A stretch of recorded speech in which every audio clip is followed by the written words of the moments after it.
You are looking at Julian's pronunciation guide, where we look at how to pronounce better some of the most mispronounced words in the world, like this other curious word. But how do you say what you're looking for today?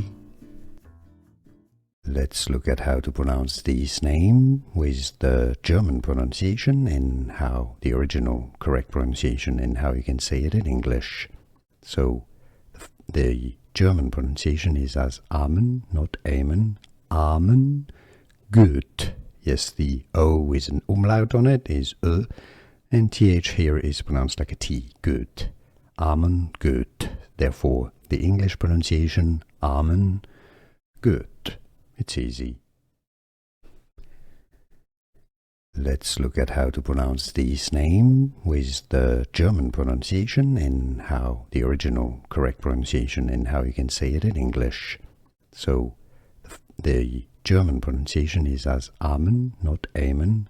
Amon Goeth. Yes, the O with an umlaut on it is Ö, and TH here is pronounced like a T. Goeth.